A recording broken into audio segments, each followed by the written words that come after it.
এক মেয়ে তার স্বামীর বাড়ি যাওয়ার আগে বাবাকে বলছে, বাবা, আমাদের উঠোনের উপর এই গাছটি তুলে কি বাড়ির পিছনে লাগানো যায় না? বাবা মেয়েটির কথা শুনে বলল, মারে, গাছটি 4 বছরের পুরাতন গাছ, এখন এটা তুলে নিয়ে অন্য কোথাও লাগানো সম্ভব না। এখন যদি গাছটি তুলে অন্য কোথাও লাগানো হয়, তবে গাছটি নতুন মাটির সাথে নিজেকে মানিয়ে নিতে পারবে না এবং গাছটি মারা যাবে। বাবার কথা শুনে মেয়েটি হাউমাউ করে কেঁদে উঠল আর বলল, আচ্ছা বাবা, 4 বছরের পুরাতন গাছটি যদি নতুন মাটিতে মানিয়ে নিতে না পারে, তাহলে আমি তো তোমার এই ঘরের 20 বছরের একটা পুরাতন মেয়ে, আমি তো সামান্য একটি গাছ নই বাবা।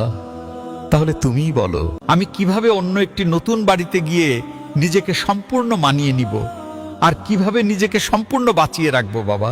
মেয়েটির মুখে এমন একটি কথা শোনার পরে তার পরিবারের সবাই অবাক হয়ে গেল আর বাবা আওয়াজ করে হাউমাউ করে কাঁদতে লাগলো। আসলে আমরা ছেলেরা মেয়েদের জীবনটাকে যত বেশি সহজ মনে করি, তাদের জীবনটা কিন্তু ততটা বেশি সহজ নয়, অনেক কঠিন।